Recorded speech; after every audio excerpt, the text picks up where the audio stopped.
السلام علیکم ورحمۃ اللہ وبرکاتہ. الحمد للہ رب العالمین والصلاة والسلام علی سید الانبیاء والمرسلین اما بعد. جی، اسم کو حالت رفع میں لانے والے کون کون سے ریزنز ہوتے ہیں؟ فاعل، نائب الفاعل، مبتدا، خبر، ان کی خبر، کان کا اسم. صحیح. اور نصب میں لانے والے کیا ریزنز ہوتے ہیں؟ مفعول، مفعول بھی ہے، مفعول ہیں 5 طرح کے، اور تمییز، اسم و انہ، خبر کانا کی خبر. ٹھیک ہے. تمییز کیا ہوتی ہے؟ تمییز کیا ہوتی ہے اور حال کیا ہوتا ہے؟ جزاکم اللہ خیر. میں بتاتا ہوں آپ کو.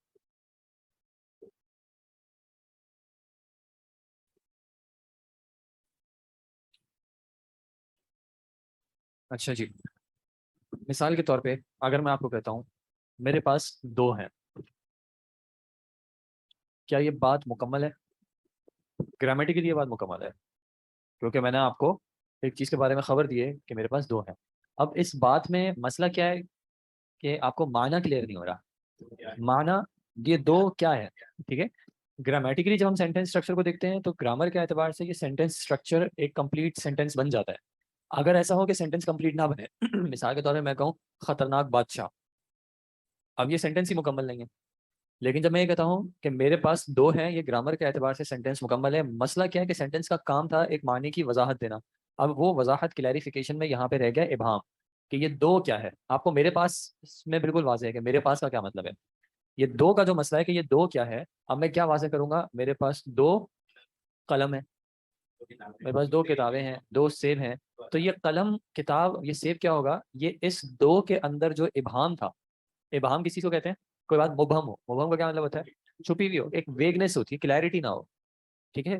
تو کلام میں جب کسی بات کو ایڈ کرنے کی ضرورت آتی ہے کیونکہ اس کلام میں ابہام رہ گیا ہوتا ہے، تو جس چیز کے ذریعے ہم اس ابہام کو دور کرتے ہیں اس کو ہم کہتے ہیں تمییز. مثال کے طور پہ اگر میں آپ کو کہوں انا اکثر من کا، اچھا اس سینٹینس میں انا کیا ہو جائے گا؟ مبتدا. مبتدا ہو گیا، جملہ اسمیہ ہو گیا، تو یہ مبتدا ہو گیا. اور جملہ اسمیہ کو لازمی طور پہ کیا 2 پارٹ چاہیے ہوتے ہیں؟ مبتدا اور یا خبر چاہیے ہوگی، یا پھر اس سے متعلق کوئی چیز چاہیے ہوگی، اور وہ بھی یہاں پہ موجود ہے، متعلق بالخبر.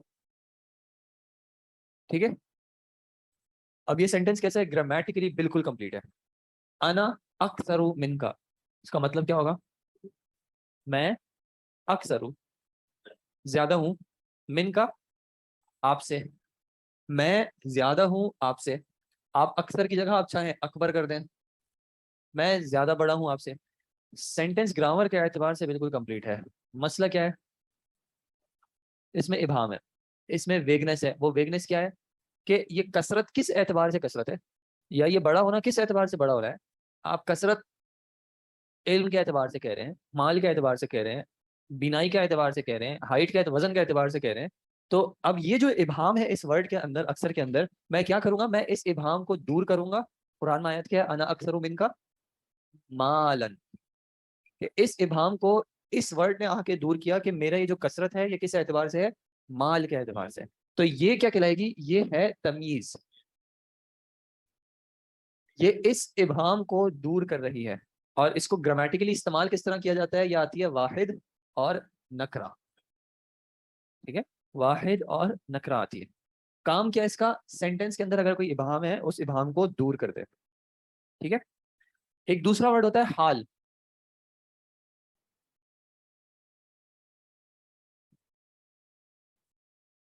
ذهبت الى المسجد. اچھا یہ جملہ کون سا والا ہے؟ جملہ فعلیہ. جملہ فعلیہ کو کمپلیٹ ہونے کے لیے ایک فعل چاہیے، اس فاعل کو لازمی طور پہ فاعل چاہیے. اگر فعل لازم ہے تو مفعول کی ضرورت نہیں ہے، فعل فاعل پہ سینٹینس کمپلیٹ ہو سکتا ہے. لیکن اگر متعدی فعل ہے تو اس کو مفعول بھی چاہیے ہوگا، اور پھر فعل فاعل مفعول سے سینٹینس کمپلیٹ ہو جائے گا. پھر آئے گی ایڈیشنل ڈیٹیل. اچھا ذہب فعل لازم ہے یا متعدی ہے؟ لازم ہے, اس کو مفعول کی ضرورت نہیں ہوتی. میں گیا, کہانی ختم, میں چلا گیا. تو ذهبت کے اندر فعل ہے اور اس کا فاعل موجود ہے, تو اس اعتبار سے سینٹینس مکمل ہے. اور یہ ایڈیشنل ڈیٹیل ہے, اس کو کیا کہیں گے, متعلق ہو جائے گی. اور سینٹینس چونکہ فعلیہ چل رہا ہے تو ہم کہیں گے متعلق بالفعل. ٹھیک ہے, کہ یہ مسجد کی طرف جو ہے نا, اس کا مجھ سے تعلق نہیں ہے, اس کا کس سے تعلق ہے, جانے سے تعلق ہے. ٹھیک ہے, میرا جانا جو تھا وہ مسجد کی طرف تھا. اچھا, اب اس سینٹینس میں ایک اور ورڈ ایڈ کر رہا ہوں, راکبن. راکب کا کیا مطلب ہوتا ہے, سوار ہو کر.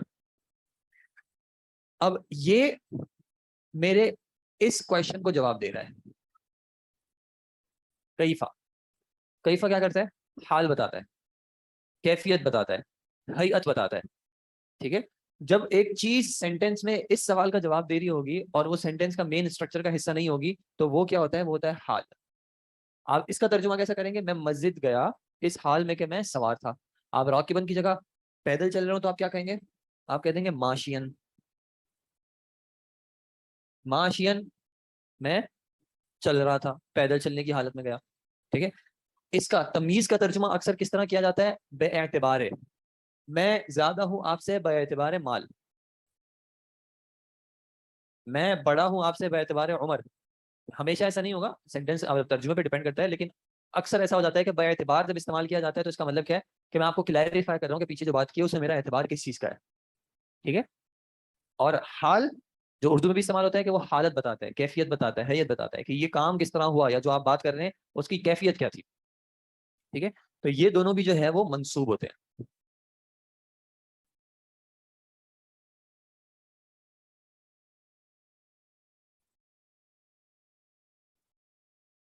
اچھا جی, آن لائن والوں نے ایک اختلاف پیش کیا ہے. آن لائن والوں نے اختلاف پیش کیا ہے کہ ہمیں تو اصول کی بک سے نہیں پڑھنا. آپ لوگوں کا بھی یہ موقف ہے؟ دو لوگوں کے علاوہ باقی سب کا موقف ہے کہ عربک کی بک سے ہی پڑھنا ہے. نہیں مطلب عربک ہی پڑھ رہے ہیں آن لائن. اچھا, آن لائن کوئی ایسے اسٹوڈنٹ ہیں جن کو اصول الحدیث سے پڑھنا ہے؟ ابھی صرف وہ لوگ بتائیں جو کہ, اچھا آپ جو اصول حدیث کی بک سے پڑھنا چاہ رہے ہیں وہ برائے مہربانی اپنا ہینڈ ریز کر دیں آن لائن. کچھ میسج, کیونکہ میں میسج کر ڈائریکٹ ہینڈ ریز کر دیں. 1 2 3 4, 4 لوگ کہہ رہے ہیں کہ اصول الحدیث کی بک سے پڑھنا ہے. 5 ہو گئے, 1 2 3 4 5. اور یہاں پہ کتنے لوگ ہیں جو کہہ رہے ہیں کہ اصول حدیث کی بک سے پڑھنا ہے؟ جی جی, نہیں آپ کی مرضی, آپ ابھی صرف آپ کا ایک اختیار پوچھ رہے ہیں, آپشن. دوسرا پھر ہم اسی بک سے ریوائز کریں گے, ریویژن کریں گے, یعنی ہم واپس چیپٹر کھولیں گے, اس میں جو رول آئے ہوں گے وہ ڈسکس کریں گے, اور ورنہ پھر ہم آگے چلے جائیں گے. وہ چھوڑ دیں. اب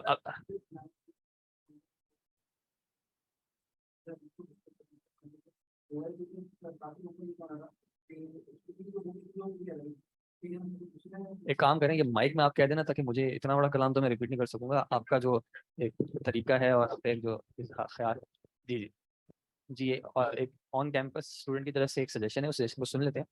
جی جناب.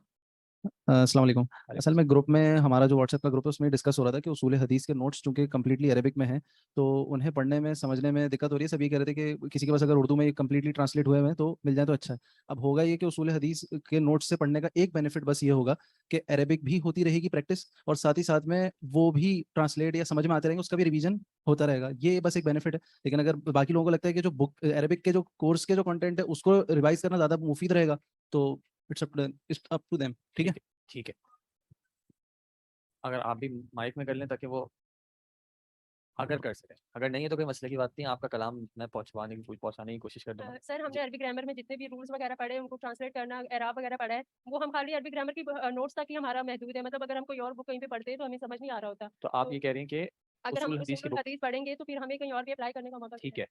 اب بس ایک فیور کر دیں, 5 لوگوں نے 1 2 3 4 5 ہاتھ ریز کیا ہوا ہے کہ اصول حدیث کی بک سے پڑھنا ہے. یہاں پہ کتنے لوگ اس چیز کی طرف مائل ہیں کہ اصول حدیث کی بک سے پڑھیں؟ 1 2 3, اور پیچھے خواتین میں سے مطلب باقی سب میں کون کتنے ہیں, میں ٹوٹل کتنے ہیں؟ 9 میں سے 2 کا آپ کہہ رہی ہیں کہ وہ اصول حدیث کے, 4 نے منع کیا ہے, 9 میں سے 4 نے منع کیا ہے. تو 5 کا اتفاق ہے کہ 5 پڑھنا چاہ رہے ہیں. 5 6 7 8 9 10 11 12 13 14 15 16. تو 16 ووٹس بھروسہ کرتے ہوئے 16 ووٹس اس چیز کے آ رہے ہیں کہ اصول حدیث کی بکس نہیں پڑھنا چاہیے. اب پڑھنا چاہیے، سوری پڑھنا چاہیے 16. اچھا اب باقی سب کے ہینڈز لو کر دیے کیونکہ کچھ ایسے بھی ہوتے ہیں جو خاموش رہتے ہیں. تو اب برائے مہربانی وہ لوگ بتائیں جو کہ نہیں چاہ رہے کہ اصول حدیث کے نوٹس کو پڑھا جائے. اور جی بالکل آپ کو بولنے کا موقع، آپ میں سے جو بولنا چاہیں گے وہ بالکل ڈسکس کریں، وہ اپنا غم، اپنا پوائنٹ آف ویو، پرسپیکٹو بالکل ضرور شیئر کریں. ابھی تک 4 لوگ یہاں پہ آئے اور 4 لوگ ہمارے پاس آن کیمپس موجود ہیں جو نہیں چاہ رہے اصول حدیث پڑھنا. تو یہ 8 لوگ ہوئے، 9 لوگ. Rest are neutral. جی نیوٹرل بھائی میں یہ پاکستان میں اصطلاح استعمال نہیں کر رہا بھائی. میں بتا دوں گا یار، اب اتنا تو 1 2 3 4 5 یہ 5 اور 4 آپ لوگوں کی جو ہے نا وہ ووٹس کی کمی محسوس ہو رہی ہے ابھی. اچھا جو آپ اپنا پرسپیکٹیو اگر بتانا چاہ رہی تھی تو برائے مہربانی بتائیں. آواز صحیح آ جائے گا. جی آپ اگر بتانا چاہ رہی تھیں اپنی عربک سے پڑھنا، وہاں پہ ہینڈ ریز کرنا. 1 2 3 4 5 6. وعلیکم السلام. اچھا دیکھیں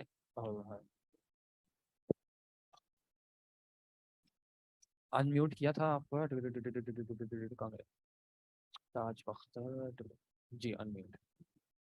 السلام علیکم وبرکاتہ شیخ. شیخ ایکچولی میں یہ کہنا چاہ رہی تھی کہ بھلے کافی اسٹوڈنٹس کلاس میں ہیں جو جینیس ہیں، ان کے لیے ایزی ہوگا، لیکن اگر آپ میرے سے پوچھیں گے یا آن لائن پوچھیں گے تو پھر مجھے نہیں لگتا کہ ہم اتنے ابھی اسمارٹ ہوئے ہیں کہ ہم دوسری بک کو لے کے ریفر کر کے وہاں سے پریکٹس کریں. میں یہ چاہ رہی تھی کہ اگر آپ ایک دفعہ اور عربک کو ریوائز کر لیں ہم لوگ رولس کے ساتھ ایگزام سے پہلے، تو وہ ایزی رہے گا ان اسٹوڈنٹ کے لیے جن کی عربک ابھی اتنی اچھی نہیں ہوئی.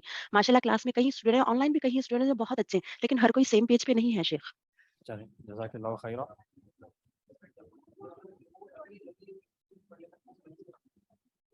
اچھا اب سب کے ہینڈ واپس نیچے کر لیں. دو نہیں آپ لیٹ ہے، آپ کا ہم پرسپیکٹو میں آپ لیٹ آئے تو پہلے سموسے لانے چاہیے نا، پھر پیچھے کافی. اچھا دیکھیں میرا پرسپیکٹو، آپ بھی کچھ کہنا چاہتے ہیں؟ آپ بھی بتائیں. جی وہ بھی تو لیٹ ہے. وعلیکم السلام. السلام علیکم. وعلیکم السلام ورحمۃ اللہ وبرکاتہ. استاد میں یہ کہنا چاہ رہی ہوں کہ میرے جیسے جو اسٹوڈنٹس ہیں جنہوں نے زندگی میں پہلی دفعہ عربک کو پڑھا ہے اور سمجھا ہے اس طرح سے، تو ان کے لیے تو ایسا ہے جیسے آپ کسی نرسری کے بچے کو پڑھا رہے ہیں. تو میرے لیے تھوڑا سا مطلب میرے جیسے شاید اور اسٹوڈنٹس ہوں، لیکن مجھے لگتا ہے کہ میرے سے لیول سب کا اپ ہی ہے، اور ماشاء اللہ سب بہت ذہین ہے اور سب کو بہت اچھی طریقے سے سمجھ آتا ہے. تو مجھے بہت مطلب آہستہ اور بہت سلو سمجھ آتا ہے. مطلب اگر آپ جو بھی پڑھاتے ہیں پہلے میں اس کو ٹائم دوں اور میں اس پہ بہت زیادہ محنت کروں تو مجھے کہیں جا کے تھوڑا سا سمجھ آتا ہے. تو میں تو بہت پیچھے ہوں. تو اگر اس لیے پھر اگر کسی عربک کی بک یعنی کہ جس طرح اصول الحدیث ہے تو ظاہر وہ بھی ہم فرسٹ ٹائم پڑھ رہے ہیں، تو اگر اس میں سے ہم ایگزامپلس کو لے کے اور عربک کو لے کے پڑھیں گے تو بالکل کنفیوژن ہو جائے گی اس سبجیکٹ میں بھی اور اس سبجیکٹ میں بھی. تو وہ تھوڑا سا ٹف لگ رہا ہے اور کنفیوژن ہو رہا ہے ہمارے لیے. تو یہ بیٹر آپشن ہے اگر جیسے آپ کو مناسب لگتا ہے، اس کے بعد آپ کو زیادہ بہتر پتہ ہے تو آپ جیسے اس کو لے کر چلیں. کہ میں یہ چاہ رہی ہوں کہ ہر ٹاپک جتنا ابھی ہمارے 22 چیپٹرز یا جتنے ہوئے ہیں کور، تو ان کو شارٹ کر کے کہ اس میں کیا رولز اپلائی ہو رہے ہیں تو شارٹ اس کو اگر ریوائز کرا دیا جائے تو آسانی ہو جائے گی اور ہمارے لیے بہتر ہو جائے گا. ٹھیک ہے. ٹھیک جزاک اللہ. بیچ کا راستہ نکالتے ہیں آدھا کرتے ہیں. اچھا جناب آپ کا یہی پڑھ سکتے ہیں. اچھا دیکھیں نہیں اس میں دیکھیں دونوں چیزیں کوئی عاجزی اور اس کی بات نہیں ہے. ماشاءاللہ یہ اللہ تعالیٰ کی طرف سے ایک تو ویسے انسانوں میں فرق ہوتا ہے، کچھ لوگوں کو کچھ چیزیں سمجھ میں جلدی آ جاتی ہیں، کچھ لوگوں کو دیر سے آتی ہیں، اور دوسرا کانٹیکس کا بھی فرق ہوتا ہے. کچھ لوگ پتہ نہیں کس چیز میں مصروف ہوں، کچھ لوگ ان کے پاس ٹائم زیادہ ہو. یہ بہت سارے فیکٹرز ہوتے ہیں جو کہ ملا جلا کے جو ہے وہ ایک ڈفرینسز کریٹ کرتے ہیں. جو میں ایک چیز سے اختلاف کر رہا ہوں وہ میں اختلاف اس چیز سے کر رہا ہوں کہ میں آپ کو کوئی نئی کتاب پڑھنے کا نہیں کہہ رہا. مطلب ایسا نہیں ہے کہ میں کوئی آپ کے لیول سے ہائر کوئی بک میں آپ کو کہوں کہ ہم یہ پڑھ لیتے ہیں اور اس کو حل کر لیتے ہیں. ٹیکنیکلی جو آپ کے نوٹس ہیں یہ آپ کے نصاب میں شامل ہیں، ٹھیک ہے. تو آپ کو چاہے آپ کو لگتا ہے کہ آپ کو ابھی عربی صحیح آتی ہے نہیں آتی، اس کلاس میں آپ سے یعنی سیکنڈ ایئر میں آپ سے یہ مطلوب تو ہے، ریکوائرڈ تو ہے، سمپل سی بات ہے. تو آپ کو اگر نہیں سمجھ میں آتی، دیکھیں جو عربک کی جو ہماری بک ہے نا اس میں کوئی شک نہیں ہے کہ رولز لکھے ہوئے ہیں یا رولز کے اعتبار سے چل رہی ہے، لیکن جو اس میں ایک نقصان ہے وہ نقصان یہ کہ اس میں عربک کے علاوہ علم نہیں ہے. ایسا نہیں ہے کہ حامد نے کچھ کہا تو اس سے آپ کو دنیا میں بہت دین میں بہت فائدہ ہو رہا ہے کہ وہ ہم کیا بولتے ہیں، میرے کلاس فیلو نے کہا کہ آج ٹیچر نہیں آئے، تو اس سے آپ کو علم میں کوئی اضافہ ہو رہا ہے، ٹھیک ہے، وہ پریکٹس کے لیے تو ٹھیک ہے. اس پریکٹس کو ٹیکنیکلی ہم نے آگے اپلائی کرنا ہے کتب پہ، نصوص پہ. تو موقع اگر ہمیں اللہ تعالیٰ دے رہے ہیں کہ ہمارے پاس ٹائم نکل رہا ہے، اگر ٹائم نہ ہوتا ہم بھاگنے کی فکر میں ہوتے تو ہم کتاب ہی آگے بڑھا لیتے. لیکن اگر آپ کو موقع مل رہا ہے، اگر میں کوئی اور کتاب کہہ رہا ہوتا تو آپ کا بالکل کنسرن جو ہے بجا ہوتا کہ ابھی ہم اپنی چیزیں کور نہیں کر پا رہے ہیں، آپ ایک اور بوجھ ڈال رہے ہیں. آپ کے ہی اپنا ٹاپک ہے، اس میں آپ کو فائدہ یہ ہے کہ یہ چیزیں امید ہے کہ آپ نے ایک بار گزار لی ہوں گی، امید تو ہے. ہاں ہاں، دوسرا یہ کہ ورنہ پیپر میں کیا کرنا چاہ رہے ہیں آپ، ٹھیک ہے. اس کے تھرو ریوائز کرنے سے، دیکھیں جو ٹاپکس ہیں وہ تو میں نے ریوائز کرانا ہے، وہ تو میری ذمہ داری ہے. کس طرح مجھے ان نوٹس میں ان کو ریوائز کرانا ہے وہ میری ذمہ داری ہے. چیزیں تو وہی ریوائز ہوں گی، اور کوئی نئی چیز تو لاؤں گا نہیں. اور جو چیزیں ریویژن میں آئیں گی اس سے آپ کو پتہ چل جائے گا کہ کتاب میں ہمیں کیا چیز غور سے پڑھنی ہے اور کیا چیز غور سے نہیں پڑھنی. یہ بھی ایک سمپل سی بات ہے کہ جس چیز کو میں فوکس نہیں کروں گا وہ آپ کو آئیڈیا ہو جائے گا کہ یہ چیز جو ہے اتنی فوکس کرنے والی نہیں ہے، ٹھیک ہے. کیونکہ کچھ رولز آتے ہیں بیچ میں جو اللہ ماشاء اللہ کبھی کبھی استعمال ہونے کے ہوتے ہیں، اس پہ میں اتنا فوکس کرتا نہیں ہوں. تو اس اعتبار سے میری سجیشن آپ لوگوں کو ابھی بھی یہی رہے گی کہ مجھے اصول الحدیث کی کتاب سے کوئی خاص غرض نہیں ہے کہ میرا کوئی یہ مقصد ہے. میری سجیشن یہ ہوگی کہ آپ لوگ جو بھی پڑھ رہے ہیں، اگر ہم اس پہ ان چیزوں کو اپلائی کریں تو اس سے آپ لوگوں کو زیادہ فائدہ ہوگا. شروع میں مشکل لگتا ہے، یہ مجھے پتا ہے، شروع میں مشکل لگتا ہے، یہ مجھے پتا ہے. لیکن وہی مشکل جب بار بار کرتے ہیں تو وہ چیز آسان ہوتی ہے، بجائے اس کے کہ وہ اور مشکل ہو جائے. پہلے دن اگر سمجھ نہیں آتا، دوسرے دن اس سے کچھ ایک اسٹیپ تھوڑا سا زیادہ سمجھ میں آ جاتا ہے، 5 دن بعد تھوڑا سا اور زیادہ سمجھ میں آ جاتا ہے. تو اس اعتبار سے اصول الحدیث سے کا ایشو ہے تو کوئی اور آپ کا سبجیکٹ میں جو آپ کی بک آلریڈی آپ لوگ پڑھ رہے ہیں یا آلریڈی آپ کے سلیبس کا حصہ ہے، اسی کے اندر میں کہہ رہا ہوں پریکٹس کر لیں تو آپ لوگوں کو زیادہ آسانی ہو جائے گی.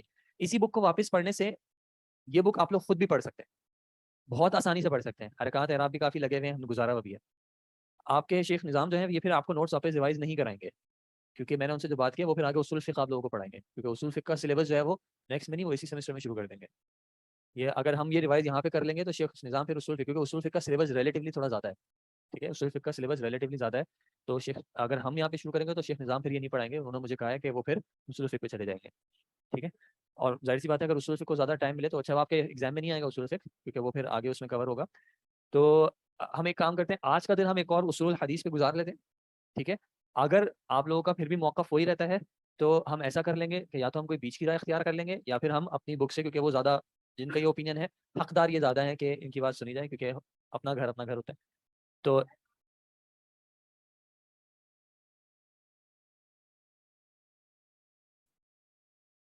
ہماری میں سلو چلے. ہاں جی جی. اب گاڑی پہ سب سے زیادہ لوڈ کون سے گیئر میں آتا ہے؟ نہیں، کون سے گیئر میں؟ گیئر چینج ہوتے ہیں نا، پہلا، دوسرا، تیسرا، چوتھا، پانچواں. سب سے زیادہ لوڈ، سب سے زیادہ پیٹرول گاڑی کس گیئر میں کھاتی ہے؟ پہلے گیئر میں. اور سب سے کم اسپیڈ بھی پہلے گیئر میں ہوتی ہے. پھر کیا ہوتا ہے، دوسرے میں آتے ہیں، پھر تیسرے میں، پھر چوتھے میں، اور گاڑی جو ہے وہ،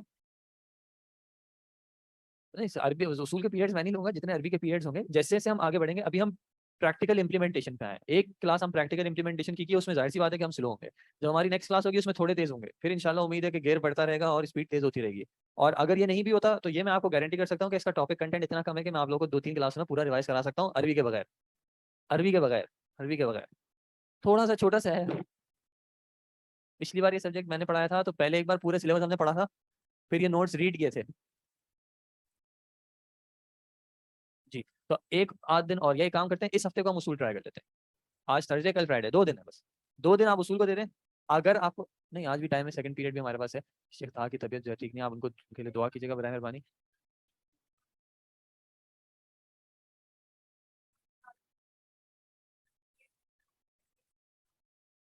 وہ تو مجبوری میں جی. میں آپ کو کہہ رہا ہوں صرف 2 دن ہم ٹرائی کر لیتے ہیں، آج اور کل کا، ٹھیک ہے. پھر فرائیڈے کے بعد ویکینڈ پہ آپ لوگ سکون سے اسٹریس فری ہو کے سوچیے گا. جو منڈے کو آپ لوگوں کی کال ہوگی، استخارہ بھی کریں بالکل. منڈے کو جو آپ کی کال ہوگی اس حساب سے ہم چلیں گے. ہمارے پاس اسٹل 2 ویکس ہوں گے پورے. اتنا کوئی ہمارا سلیبس زیادہ نہیں ہے. تو جسٹ 2 ڈیز آپ دیکھ لیں، اگر آپ کو سمجھ آتا ہے. میرا اپنا پرسنل اوپینین یہ ہے کہ آپ لوگوں کو کتاب پہ اپلائی کرنے میں، سبجیکٹ کی بات نہیں ہے، کسی بھی کتاب پہ اپلائی کرنے میں آپ لوگوں کو زیادہ فائدہ ہوگا. میرا صرف ایک آپ کو سجیشن ہے، ادروائز چوائس آپ کی ہے. مجھے میرا اس کتاب سے کوئی وہ نہیں ہے کہ یہ کتاب ہی آپ پڑھیں، ٹھیک ہے. تو آج کا دن اور کل کا دن ہم اس کو ٹرائی کرتے ہیں. اگر پھر بھی آپ لوگوں کا یہی اوپینین رہتا ہے تو زیادہ حق اس بات پہ ہے کہ ہم اپنی کتاب کو پھر واپس ریوائز کریں. اب ایسا نہ ہو کہ پھر وہ آپ اس میں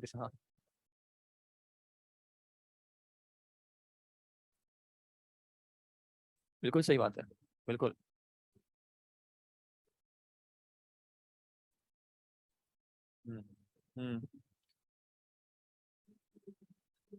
بالکل یہ بات بھی ان کی صحیح ہے. دو چیزیں, ایک تو ان کی باتیں میں ایک چیز ایڈ آن کروں گا کہ وہ اسٹوڈنٹس جو کہ اپنے آپ کو عربی میں کم مطلب ویکنیس محسوس کرتے ہیں, ان سے ریکویسٹ بھی ہوگی اور ان سے سجیشن بھی ہوگی کہ وہ پھر کلاس میں زیادہ پارٹیسپیٹ کریں. ٹھیک ہے, وہ اور زیادہ غلطیوں سے آپ نہ ڈرا کریں, برائے مہربانی غلطیوں سے نہ ڈرا کریں. جتنی آپ غلطیاں کریں گے اتنا آپ صحیح ہوتے رہیں گے. اگر آپ غلطیوں کی وجہ سے کہیں گے کہ نہیں میں نے بولنا نہیں ہے, تو وہ غلطی جو ہے اپنی جڑ پکڑتی رہے گی اور وہ اور مضبوط ہوتی رہے گی. دوسرا یہ کہ اصول تو دیکھیں 3 بار بھی ریپیٹ کر دیں گے, اصول یاد اس طرح نہیں ہوتے. اصول صحیح طرح جو ذہن میں بیٹھتے ہیں وہ اسی وقت بیٹھتے ہیں جب آپ اس کی پریکٹس کریں, چاہے اس سبجیکٹ میں کریں, کسی اور سبجیکٹ میں کریں, خود پڑھ کے کریں, جیسے بھی آپ کریں. تو اس اعتبار سے جتنی آپ پریکٹس کریں گے, پریکٹیکلی آپ اس کو اپلائی کریں گے, آپ دیکھیں گے کہ سینٹینس میں, کانٹیکس میں, کتابوں میں کس طرح ان کو ذکر کیا جاتا ہے, تو اس اعتبار سے آپ کی وہ چیزیں پختہ ہوتی رہیں گی انشاءاللہ.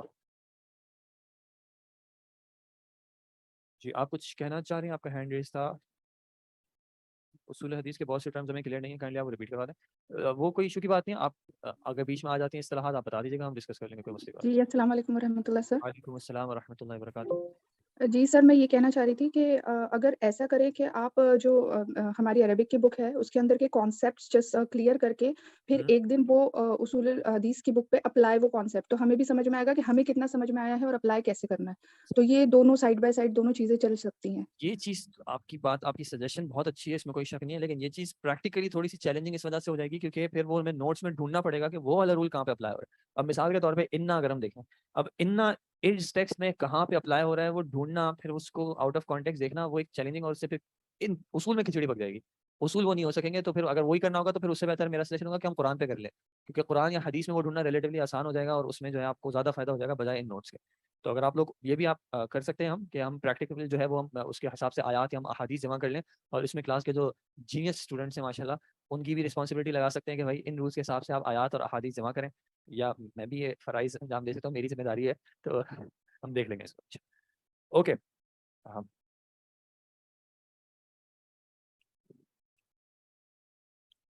اوکے جی جناب, ہم نے کل حدیث کی ڈیفینیشن تک پڑھ لیا تھا, اب ہم آتے ہیں السند پہ. ٹھیک ہے جی, بسم اللہ الرحمن الرحیم. جی آن لائن کسی نے کہا تھا کہ وہ پڑھنا چاہ رہے ہیں, شبریز صاحب آپ نے کہا تھا. جی جناب بسم اللہ. السلام علیکم شیخ. السلام علیکم ورحمۃ اللہ. وعلیکم السلام ورحمۃ اللہ وبرکاتہ. شیخ سٹارٹ کریں, شروع کریں. جی بالکل, السند سے. السند هو سلسلة الرجال الموصلة إلى المتن. بارک اللہ فیک, ویٹ کیجیے گا. السند انہوں نے پڑھا ہوا سلسلۃ الرجال الموصلۃ الی المتن, ایسے ہی پڑھا امید ہے.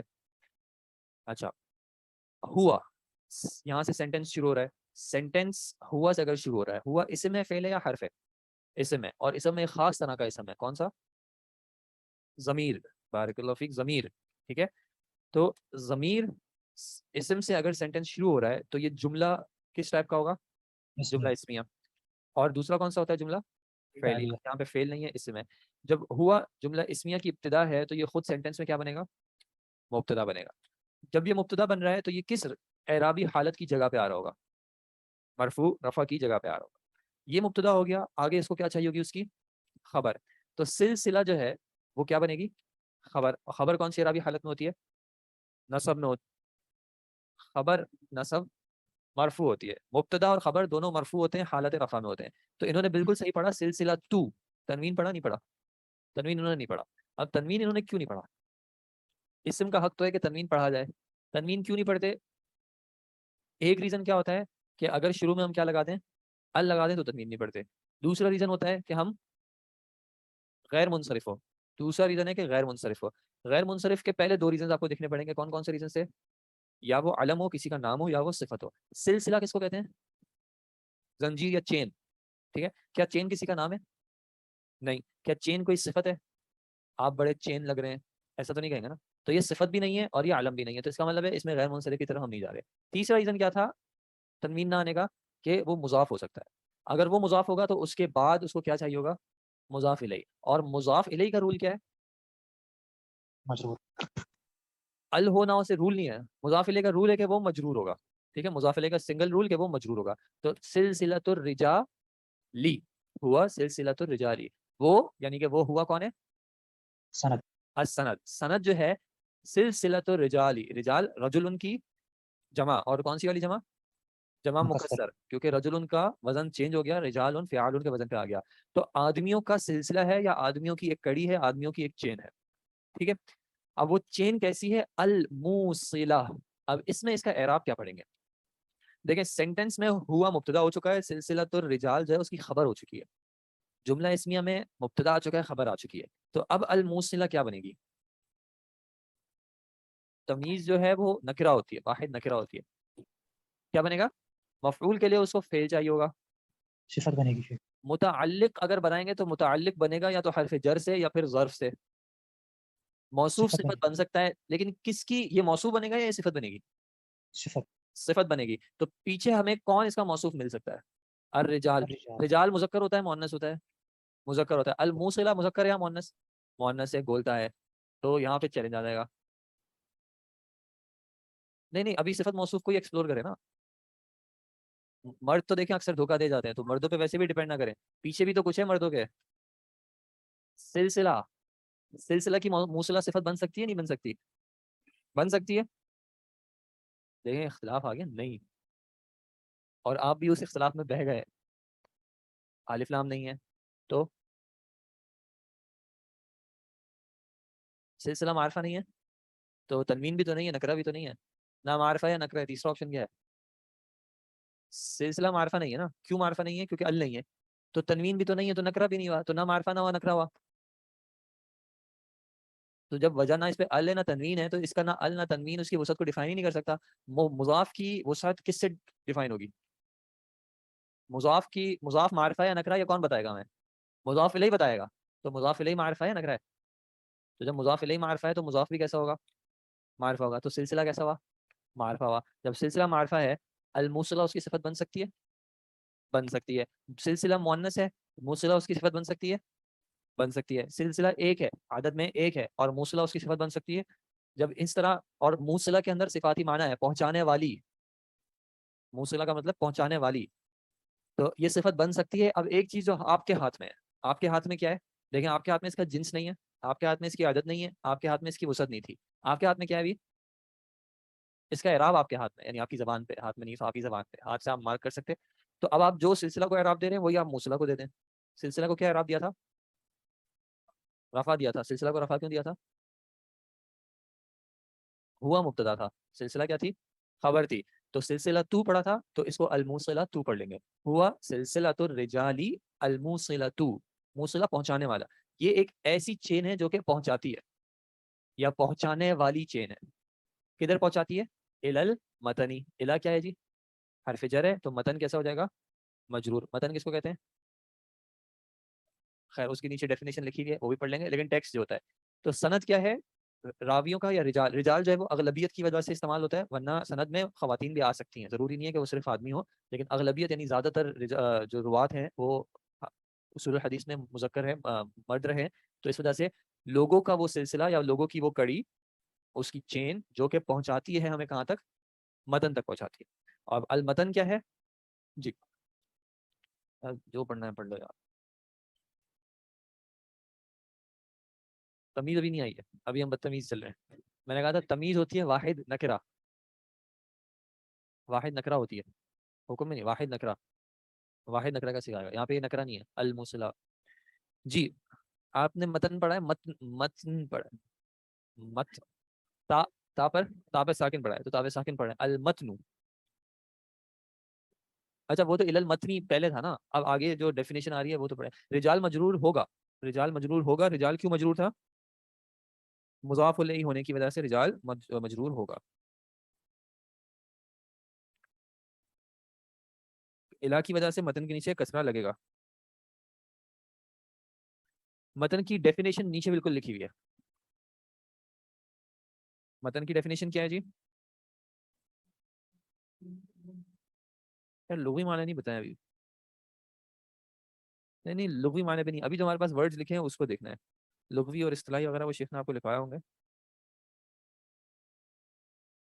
جی المتن پڑھ لیں جی. اچھا الموصلہ کو مرفوع کیوں پڑھا؟ الموصلہ کو مرفوع پڑھا سلسلہ تو کی صفت ہونے کی وجہ سے. سلسلتو کی صفت ہونے کی وجہ سے اس کو ہم نے مرفوع پڑھا ہے. جی المتن کو اب آگے جو متن کی ڈیفینیشن ہے وہ کیسے وہ کیا ہوگی؟ ہوا الفاظ الحدیثی. ہوا کیا ہو جائے گا سینٹینس میں؟ مبتدا ہو جائے گا اور الفاظ الحدیثی اس کی خبر ہو جائے گی. الفاظ الحدیثی خبر ہے تو الفاظو پہ ہم کیا پڑھ رہے ہیں؟ رفع پڑھ رہے ہیں. تو حدیث پہ ہم رفع کیوں نہیں پڑھ رہے؟ کیونکہ وہ مضاف الیہ اور مضاف الیہ حالت جر سے نکل نہیں سکتا. ٹھیک ہے، تو ہوا الفاظ الحدیثی. متن سے مراد کیا ہوتی ہے؟ حدیث کے جو الفاظ ہوتے ہیں. تو سند کیا ہوتی ہے؟ جو روات کا سلسلہ. ایک راوی بتائے گا کہ مجھے کس نے بتایا، دوسرا راوی وہ بتائیں گے کہ مجھے کس نے بتایا، وہ بتائیں گے کہ مجھے کس نے بتایا. آخر میں کیا کہیں گے کہ وہ کہیں گے کہ اللہ کے نبی صلی اللہ علیہ وسلم نے کہا. جو بات کہی وہ کیا ہوگی؟ متن.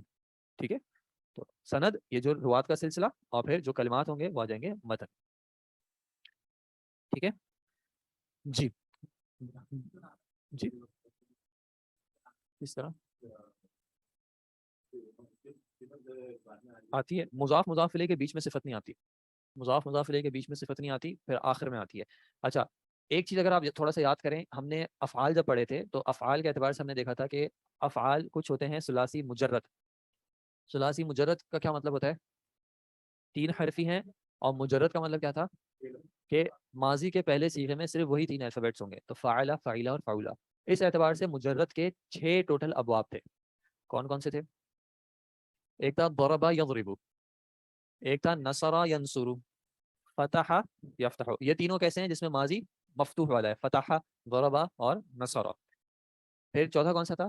سمیع یا علم یعلم، سمیع یسمع، حسب یحسب اور کرما یکرم.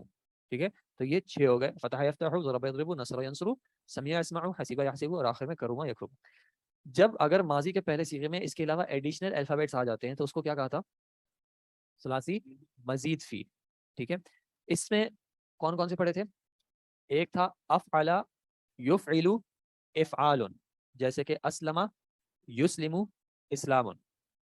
دوسرا ہم نے پڑھا تھا فعل یفعل تفعیل، سلم یسلم تسلیم.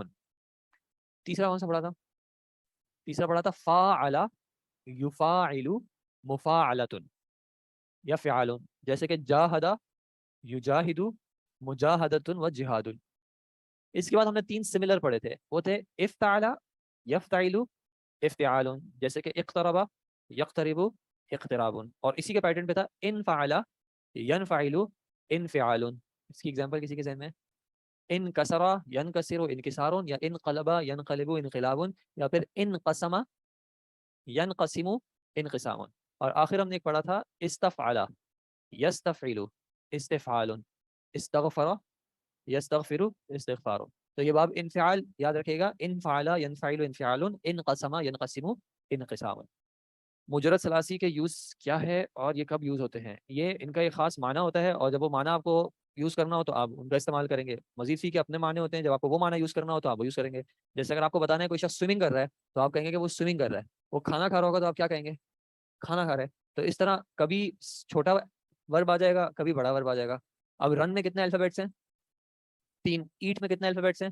3. لیکن سوئم میں کتنے؟ 4 ہیں. اور لک میں کتنے؟ 4 ہیں. اب آپ کہنا سارے 3 والے ہوں تو ایسا تو نہیں ہوگا نا، کچھ 4 والے ہوں گے، کچھ 5 والے ہوں گے. تو جب آپ کو مغفرت طلب کرنی ہے تو آپ پھر استغفار کریں گے تاکہ آپ کی زبان سے زیادہ کلمات نکلیں. ٹھیک ہے، جب آپ کو کھانا ہوگا تو آپ سمپل کریں گے اکلا، زیادہ ٹائم نہیں لگائیں گے آپ. ٹھیک ہے، تو معنی پہ ڈیپینڈ کرتا ہے کہ آپ کو کون سا معنی دینا ہے. تو اب جس ورب کے اندر جو معنی ہوگا اس اعتبار سے وہ ورب یوز ہوگا. ٹھیک ہے، انشاءاللہ ہم پھر نماز کے بعد اس کو کنٹینیو کرتے ہیں. جزاکم اللہ خیر. سبحانک اللہم وبحمدک. السلام علیکم ورحمۃ اللہ وبرکاتہ. الحمد للہ وحدہ والصلاۃ والسلام علی من لا نبی بعدہ، اما بعد. جی جناب، فعل ثلاثی مجرد کیا کیا کون سے ابواب تھے؟ نصر ینصر، وہ کون سا تھا؟ فاعل یفعل کون سا باب تھا؟ ہاں مطلب فاعل یفعل ہے تو بالکل صحیح، لیکن اس کے لیے ہم نے ایگزامپل کے طور پہ کون سا والا ذکر کیا؟ جیسے آپ نے کہا ضرب یضرب، تو اس طرح مدد کر لو کسی کی، وہ کیسے کریں گے؟ نصر ینصر، دروازہ کھولنے کے لیے فتح یفتح. سن بھی لیں، سمع یسمع، پھر حسب یحسبو اس کا مطلب ہوتا ہے گمان کرنا، اور پھر آخر میں کروما یا کرومو. یہ ہے 6. پھر مزید فی. اسلام کون سے باب سے ہے؟ افعال سے. اس کا ماضی کیا آتا ہے؟ افعل. مضارع یفعل افعال. افعل یفعل افعال. دوسرا کون سا تھا؟ تسلیم کرنا. تفعیل. تفعیل ماضی تھا فعل. فعل مضارع. سلمہ مضارع. یسلم اور تسلیم.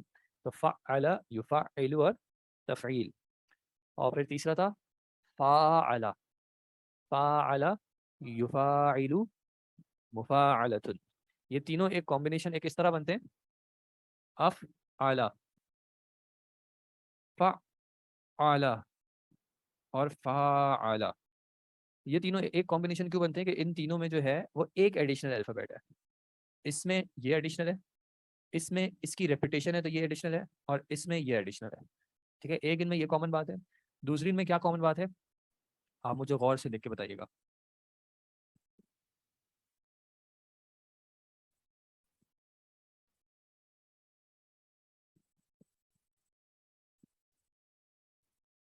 جی، اور ان میں کیا کامن ہے؟ ان سب میں علامت مضارع جو ہے وہ ضمہ کے ساتھ آتی ہے. باقی ابواب میں جو ہے فتحہ کے ساتھ آتی ہے. ضرب یضرب، نصر ینصر. ان تینوں میں علامت مضارع ضمہ کے ساتھ آتی ہے. ٹھیک ہے، اور ان تینوں کے عین پہ کیا ہے؟ کسرہ ہے. ٹھیک ہے، یفعل یفعل یفاعل. ٹھیک ہے، تو یہ ان تینوں کا ایک کمبینیشن ہے افعال، تفعیل اور مفاعلہ یا فعال. ٹھیک ہے، تو یہ تین آپ اس کمبینیشن سے یاد کریں. افعل یفعل افعال، فعل یفعل تفعیل، فاعل یفعل مفاعلۃ. یہ تین ہو گئے جس میں ایک ایک حرف ایڈیشنل ہے، علامت مضارع پہ ضمہ ہے، اور عین پہ مضارع میں کسرہ ہے. ٹھیک ہے، پھر تین ایک پیٹرن پہ آتے ہیں افتعل. افتعل، انفعل. افتعل، انفعل، استفعل. تینوں کا ایک ہی طریقے سے آئے گا. یفتعل، ینفعل اور یستفعل. افتعل یفتعل، انفعل ينفعل، استفعل يستفعل. افتعال، انفعال، استفعال. افتعال، انفعال، استفعال. ٹھیک ہے، تو یہ تین ایک ساتھ آپ آسانی سے یاد کر سکتے ہیں. افتعال یفتعل انفعال، انفعال ينفعل انفعال، استفعل يستفعل استفعال. تو یہ 6 جو ہیں آپ نے پہلے پڑھے ہیں. جی، اب آپ آئیں ہم جو کتاب کے نوٹس پڑھے تھے اس پہ کراتے ہیں. یہ معنی سے خالی ہیں فی الحال، ان میں کوئی معنی نہیں ہے فی الحال. یہ آئس کیوب کی ابھی خالی ٹرے ہیں. اب آپ ان میں پانی ڈالیں گے تو برف بنا دیں گے، پانی ڈالیں گے تو برف بنا دیں گے، جیلی ڈالیں گے تو جیلی مل جائے گی. اور کیا ڈال سکتے ہیں؟ جوس ڈال دیں تو جوس کے کیوبس مل جائیں گے. اور کچھ لوگ وہ بھی بناتے ہیں، خواتین جو ہیں وہ، جیسے میرے گھر میں تو ہاں لہسن ادرک کے لیے استعمال ہوتا ہے. تو اب آپ کی مرضی ہے، آپ جس کو خوش کرنا چاہ رہے ہیں آپ اس طرح خوش کر سکتے ہیں. پھر وہ جب آپ حروف اصلیہ رکھیں گے تو پھر اس کا معنی آئے گا. ہر جگہ پہ اس کا معنی نہیں ہوگا. جی، یہ فعال ہے، یہ سلیش لگا ہوا تھا، فعال. مفاعلۃ و فعال. ایک، چلو اپنی مرضی، مطلب میں نہیں کہہ رہا کہ آپ ریسٹرکشن لگاؤ، آپ خود ریسٹرکشن لگا رہے ہو. اگر وہ کر لیں. وہ ایک سوال کر رہے تھے. جی جی، فعیل یا فعیلو صحیح ہے.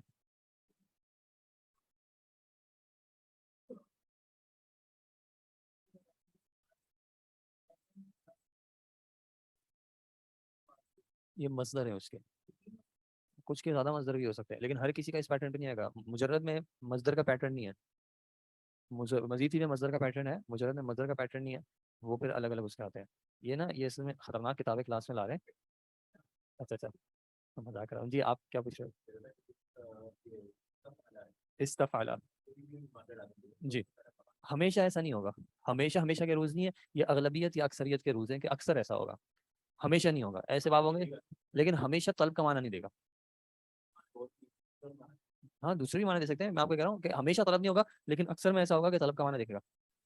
اچھا پھر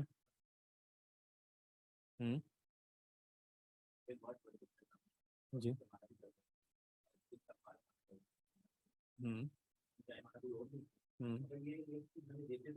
میں کہہ رہا ہوں جی کچھ دیتے ہیں لیکن ہمیشہ ہمیشہ ایسا نہیں ہوگا دیں گے، کبھی کبھی ہوگا کچھ نہیں بھی دیں گے، صرف زائد ہوں گے. کبھی کبھی ایسا ہوگا کہ نہیں بھی دیں گے. خاصیت الابواب جو ہے وہ اغلبیت یا اکثریت کے رولز پہ چلتے ہیں، ہمیشہ کی بات نہیں ہوتی. کبھی ایسا ہوگا نہیں بھی ہوگی وہ چیز، آپ کہیں گے اس میں طلب کا کون سا معنی ہے، نہیں ہوگا، کس نے کہا کہ ضروری ہے. ٹھیک ہے، یہ ثلاثی مجرد کے نہیں، یہ ثلاثی مزید فی کے باب ہیں، کیونکہ ان میں ماضی میں آپ دیکھیں فاعل لام کے علاوہ اور ایڈیشنل الفابیٹس ہیں. نعم جی جی پیچھے کوئی سوال ہے؟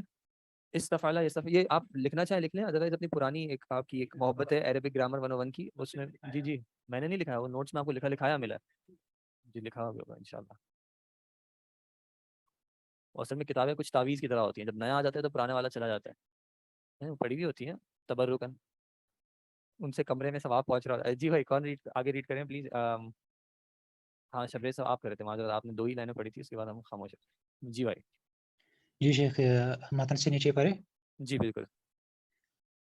ينقسم الحديث باعتبار من أسند إليه إلى 4 أقسام وهي ویٹ واپس اس کو پڑھیں. ينقسم الحديث صحیح باعتبار، کیا مطلب ہوا اس کا؟ ينقسم الحدیث، حدیث کو تقسیم کیا جاتا ہے. صحیح، حدیث کو تقسیم کیا جاتا ہے. ایک معنی یہ ہو سکتا ہے حدیث کو تقسیم کیا جاتا ہے، یہ انہوں نے پڑھا فعل مجہول کا. ایک چیز تھوڑی سی اگر ذہن میں رکھے کہ یہ جو انفعل ینفعل انفعال ہے، اس میں اکثر ایسا ہوتا ہے کہ فعل جو ہے وہ لازم آتا ہے. ٹھیک ہے، اکثر، ہمیشہ نہیں، اکثر ایسا ہوتا ہے کہ فعل جو ہے وہ لازم آتا ہے. اگر فعل متعدی ہو تو وہ اس باب پہ آ کے لازم بن جاتا ہے، جیسے کہ کسرا یک سرو شروع جو بھی، اس کا مطلب کیا ہوتا ہے؟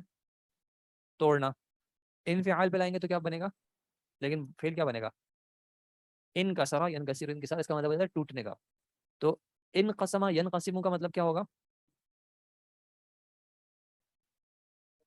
توڑنا، تقسیم ہونا. ٹھیک ہے، تقسیم ہونا. تو جب فعل لازم ہوتا ہے تو وہ مجہول کا اتنا اس کی ضرورت فی الحال ہے نہیں، تو ہم اس کو اگر ینقسمو بھی پڑھ لیں، ان قسمہ ینقسمو، تقسیم ہوتی ہے الحدیث، اور حدیث اس کا فاعل بن جائے گا. اگر آپ چاہیں تو ویسے چیک کر لیجیے گا، اگر یہ ایسا ہے کہ یہ لازم ہی ہے تو اس کو ان قسمہ ینقسمو، کیونکہ قسم یقسم تقسیم بھی فعل استعمال ہوتا ہے تقسیم کرنے کے معنی میں. تو جتنا مجھے ہاتھ پڑ رہا ہے ان قسمہ ینقسمو جو ہے وہ فعل لازم ہے، قسمت الصلاۃ بینی و بین عبدی. تو ان قسم ینقسم اگر فعل لازم ہے تو اس کو ینقسم الحدیث پڑھ لیں گے کہ حدیث تقسیم ہوتی ہے یا حدیث کی ٹائپ ہوتی ہے باعتباری. اگر یہ دیکھ لیتے ہیں، پھر ایک کام کرتے ہیں. شیخ اگر ينقسم مجهول پڑھیں گے تو پھر حدیث نائب فاعل آئے گا مرفوع. تو میں آپ کو یہ بتا رہا ہوں، ان قسم میرے پاس لکھا رہا ہے فعل لازم ہے، تو اگر فعل لازم ہے تو پھر تقسیم کی گئی ہے کا مطلب کب ہوتا ہے؟ جب وہ متعدی سے آ رہا ہو. جب فعل متعدی سے آ رہا ہوتا ہے تو پھر مجہول بنتا ہے. ایک ہے مثال کے طور پہ توڑنے کی، جیسے اگزامپل دی کہ توڑنا، تو اگر میں توڑوں گا تو کوئی چیز ٹوٹے گی، تو اس چیز کے بارے میں آپ کہہ سکتے ہیں کہ اس کو توڑا گیا. ٹھیک ہے، میں نے قلم کو توڑا تو قلم توڑا گیا. اگر میں کہوں قلم ٹوٹا، توڑا گیا نہیں، قلم ٹوٹا، قلم گر گیا، ایک ایک گرایا اور ایک ایک گر گیا، تو گر گیا کا مجہول کیا کروں گا؟ ٹھیک ہے، ٹوٹ گیا کا مجہول کیا کروں گا؟ تو اس طرح تقسیم ہونا یہ لازم ہے، تقسیم کرنا متعدی ہے، پھر ہم کہیں گے کہ اس کو تقسیم کیا گیا، لیکن خود ہونا اس میں پھر مجہول نہیں بنتا. تو ینقسم الحدیث، تو اس میں فعل اور فاعل، اگر آپ اس کو متعدی بناتے ہیں اور پھر اس کو پڑھتے ہیں تو آپ کی بات صحیح ہے، پھر وہ نائب الفاعل کہلائے گا. اگر متعدی پڑھیں گے مانیں گے تو پھر وہ مجہول پڑھا جائے گا، کیونکہ پھر آپ کو کوئی فاعل چاہیے ہوگا، فاعل نہیں ملے گا تو آپ نائب فاعل بنائیں گے. شیخ نے ینقسم بتایا تھا، یہ اچھا چلیں آ گیا. ویسے ایسا نہ کیا کریں، شیخ کا درجہ، شیخ کا مقام اپنی جگہ پہ ہے، تو یہ اس طرح کمپیریزن ویسے نہ کیا کریں تو زیادہ اچھا ہے. میں غلطی کروں تو ینقسم کوئی مسئلہ نہیں ہے. ینقسم میں آپ کو بتا رہا ہوں، اگر متعدی ہے تو ینقسم پڑھ لیں، اگر لازم ہے تو ینقسم پھر پڑھا جائے گا. شیخ اگر ینقسم پڑھیں گے پھر تو الحدیث منصوب ہو جائے گا مفعول به کی وجہ سے. ینقسم کو پھر فاعل چاہیے ہوگا، حدیث اس کا فاعل بنے گا.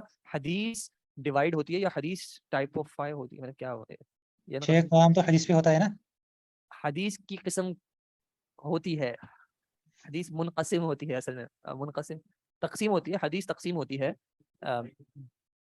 جی قسمیں ہی مراد ہیں اس کی, کہ حدیث کی قسمیں ہوتی ہیں بے اعتباری. اعتبار اردو میں استعمال ہوتا ہے, اعتبار سے. اب یہاں پہ ہم کیا پڑھیں گے, من اسندا الیہ, من اسندا الیہ. اسندا یسند اسناد, اس کا کیا مطلب ہوتا ہے؟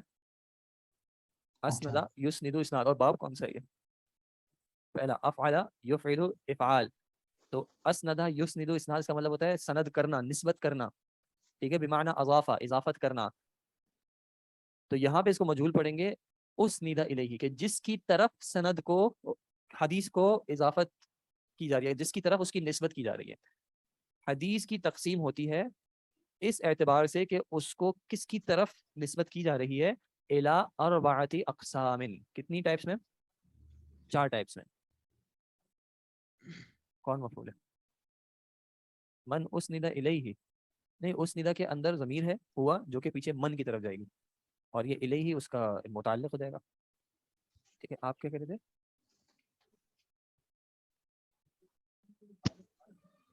جی حدیث کی طرف جائے گی. نہیں اسندا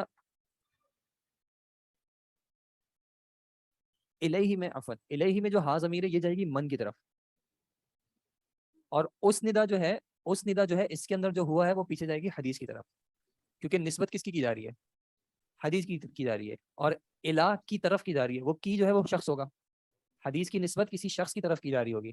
تو الیہ یعنی الا من, جس کی طرف نسبت کی جا رہی ہے, اس اعتبار سے حدیث کی 4 قسمیں ہیں. کلیئر ہے؟ ینقسم, انقسم ینقسم باعتبار من اسند الیہ, اس اعتبار سے کہ حدیث کی نسبت جس شخص کی طرف کی جا رہی ہے, اس اعتبار سے حدیث کی 4 قسمیں. اصل میں حدیث کی جو ٹرمینالوجیز ہیں یہ مختلف اعتبارات سے کی جاتی ہیں. مثال کے طور پہ ایک اعتبار کیا ہے کہ حدیث صحیح ہے یا نہیں ہے, ٹھیک ہے, یہ ایک الگ اعتبار ہے. اس اعتبار سے حدیث کی کون سی قسمیں ہوتی ہیں؟ صحیح اور ضعیف, بنیادی طور پہ مقبول اور مردود. مقبول اور مردود یہ, لیکن یہ کس اعتبار سے ہے کہ حدیث کو قبول کیا جا رہا ہے نہیں کیا جا رہا. ایک اعتبار ہوتا ہے کہ اس کے نمبر آف نریٹرز کتنے ہیں, اس اعتبار سے متواتر اور خبر واحد. یہاں پہ بات کیا کر رہے ہیں کہ حدیث کی نسبت کس کی طرف کی جا رہی ہے. اب اس میں جیسے آگے ذکر ہے کہ حدیث قدسی کی نسبت کس کی طرف کی جا رہی ہوتی ہے؟ اللہ کی طرف. مرفوع میں نبی صلی اللہ علیہ وسلم کی طرف, موقوف میں صحابی کی طرف, مقطوع میں تابعی کی طرف. تو اس اعتبار سے کہ یہ جو متن ہے یا متن ہے, اس کی نسبت کس کی طرف کر رہے ہیں, اس اعتبار سے حدیث کی 4 قسمیں ہیں. یعنی یہاں پہ حدیث سے مراد نبی صلی اللہ علیہ وسلم کا کلام بھی ہو گیا, لیکن عام دوسری چیزیں بھی ہو گئی, صحابی کا قول بھی ہو گیا, تابعی کا قول بھی ہو گیا. ٹھیک ہے, تو پہلی ینقسم الحدیث, یہ من جی راوی, من یعنی قول کس کا ہے ٹیکنیکلی. اگر قول کو میری طرف نسبت کیا جا رہا ہے تو اس اعتبار سے من میں ہوں گا کہ میری طرف, ان کی طرف تو من یہ ہوں گے, یعنی جس شخص کی طرف نسبت کیا جا رہا ہے کہ یہ قول ہے کس کا. ٹھیک ہے, کس کا؟ اربعتی, الا کی وجہ سے مجرور ہو جائے گا. اور یہ اربعتی اقسام, اربعتی اقسام کا آپس میں کیا تعلق ہوگا؟ مضاف اور مضاف الیہ. 4 صفت ہے, 4 صفت ہے نا, تو صفت پہلے آتی ہے, موصوف پہلے آتا ہے. ہاں, تو اربعہ کیوں پہلے آیا ہوا ہے؟ کاؤنٹنگ میں یاد کریں, کاؤنٹنگ میں 3 سے لے کے 10 تک کیسے آتے ہیں؟ مضاف اور مضاف الیہ بن کے. اور اس میں جو 3 سے لے کے 10 تک عدد آتی ہے وہ پہلے آتی ہے. اور جنس میں کیسے آتی ہے؟ جنس میں اپوزٹ آتی ہے, اپوزٹ آتی ہے. جس چیز کو کاؤنٹ کیا جا رہا ہے اس کو کیا کہتے ہیں؟ معدود. 3 سے لے کے 10 تک جو ہے وہ عدد معدود کے اپوزٹ آتی ہے جنس میں. اگر کتاب مذکر ہے تو اس کے لیے نمبر مؤنث کی گنتی میں آئے گا, 4 5 6. اور اگر مذکر ہوگا تو پھر گنتی جو ہے وہ مؤنث, اور اگر معدود مؤنث ہوگا تو گنتی مذکر میں. تو 3 سے 10 تک گنتی جو ہے وہ جس چیز کو گنا جا رہا ہے جنس میں اس کے اپوزٹ آئے گی. اور ان دونوں کا آپس میں تعلق کیا ہوگا کہ مضاف مضاف الیہ کی فارم میں آئے گی, مضاف مضاف الیہ کی فارم میں آئے گی 3 سے 10 تک. اور ایک اور چیز جو 3 سے 10 تک اپلیکیبل ہوگی وہ کیا ہوگا کہ معدود جو ہے وہ جمع کے صیغے کے ساتھ آئے گا. اب یہاں پہ دیکھیں اقسام, اقسام کس کی جمع ہے؟ قسم. قسم مذکر ہے یا مؤنث؟ مذکر. کیسے پتہ چلا مذکر ہے؟ آخر میں مؤنث کی کوئی علامت نہیں ہے تو یہ مذکر ہے. اب چونکہ قسم مذکر ہے تو آپ عدد دیکھیں کیسے آئیے, مؤنث آئیے. اربعۃ مؤنث ہے, کیسے پتہ چلا؟ اس کے آخر میں بولتا ہے. تو جب عدد 3 سے 10 تک ہوتی ہے تو عدد اور معدود جنس میں اپوزٹ آتے ہیں, دونوں کا آپس میں مضاف مضاف الیہ کا تعلق ہوتا ہے، اور معدود جو ہے وہ جمع کے صیغے کے ساتھ آتا ہے. ٹھیک ہے. 11 سے آنورڈ معدود کیسا آتا ہے؟ تمیز تو آتا ہے، بالکل صحیح بات، تمیز آتا ہے، اور تمیز جب ہوتا ہے تو پھر وہ کیسا ہوتا ہے؟ واحد آتا ہے. ٹھیک ہے. 10 سے آگے جب بڑھ جائیں گے تو معدود واحد کے طور پہ آئے گا. ٹھیک ہے. 3 سے 10 تک عدد معدود جنس میں اپوزٹ مضاف مضاف الیہ کی فارم میں، اور معدود جو ہے وہ جمع کے صیغے کے ساتھ آئے گا. جی اچھا، یہ وہیہ، یہ ہیا واحد مؤنث کیوں آئی ہوئی ہے؟ غیر ذوی العقول.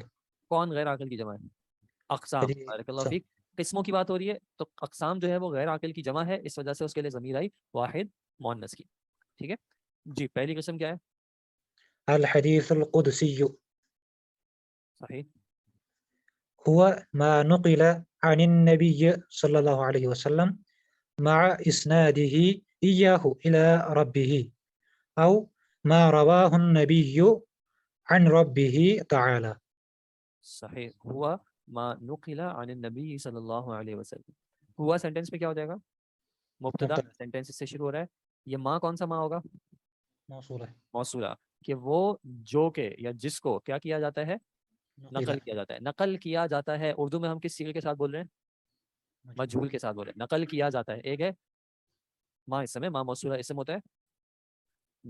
نقل کیا جاتا ہے ہم کس طرح بول رہے ہیں؟ اس کو مجہول کے صیغے کے ساتھ کہہ رہے ہیں. ثلاثی مجرد کا مجہول کس وزن پہ آتا ہے؟ فعل. فعیلا. ماضی میں فعیلا. ٹھیک ہے. چاہے فعلا تھا یا فعیلا تھا، مجہول فعیلا آ جائے گا. ضربہ کا مجہول کیا بنے گا؟ ضربہ. فتح کا مجہول کیا بنے گا؟ فتح. سمیع کا مجہول سمع. ٹھیک ہے. اور جب اس کا مضارع ہوگا تو مضارع کس وزن پہ آتا ہے مجہول میں؟ یفعل. یفعلو. چاہے وہ یفعلو تھا، یفعیلو تھا، یا یفعلو تھا، مجہول آئے گا یفعلو پہ. جیسے نصر ینصرو، تو ینصرو کا مجہول کیا بنے گا؟ ینصرو. ینصرو اس کی مدد کی جاتی ہے. کھولا جاتا ہے یفتحو، اس کی پٹائی کی جاتی ہے یضربو. ٹھیک ہے. تو یہاں پہ کیا پڑھا انہوں نے؟ ہوا ما نقیلا، وہ جس کو روایت کیا جاتا ہے. اب نقیلا ہے فعل ماضی. ٹھیک ہے. معروف نہیں ہے بلکہ مجہول ہے. تو مجہول کا تقاضا کون ہوتا ہے؟ نائب الفاعل. معروف کا تقاضا کون ہوتا ہے؟ معروف کا فاعل. فعل معروف کو فاعل چاہیے اور فعل مجہول کو نائب الفاعل چاہیے. تو نقیلا کا نائب الفاعل کون ہوگا؟ آگے دیکھیں، آگے آگے حرف جر عن، تو اس لیے یہ نہیں ہو سکتا. ٹھیک ہے. تو اس کے اندر ہی ضمیر ہے. نقیلا کے اندر ضمیر ہے ہوا، اور اس کو اب ضمیر آ گئی ہے تو ضمیر کو کچھ نہ کچھ پیچھے چاہیے ہوگا. اس کو کیا کہتے ہیں جو پیچھے ہوتا ہے ضمیر کا؟ مرجع یا مرجع. کہ ضمیر لوٹے گی کس کی طرف؟ ٹھیک ہے. ضمیر لوٹے گی کس طرف؟ رجوع کس کی طرف کرے گی؟ تو نقیلا کے اندر اگر ہوا ضمیر ہے تو پیچھے کون موجود ہے جو اس کو پرووائڈ کر سکتا ہے؟ ما. ٹھیک ہے. کیونکہ ما یہ وہ ہے جس کو نقل کیا جا رہا ہے. حدیث قدسی وہ ہے کہ جس کو نقل کیا جائے، یا کہ جس کو نقل کیا گیا. اگر ہم ماضی کے اعتبار سے کریں تو جس کو نقل کیا گیا کس سے؟ عن النبی صلی اللہ علیہ وسلم. یا عن کیا ہے؟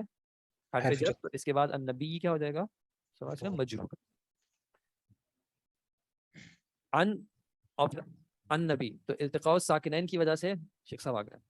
شیخ صاحب قاعدہ بتا دیں، آپ کی غیر موجودگی میں یہ قاعدہ جو ہے.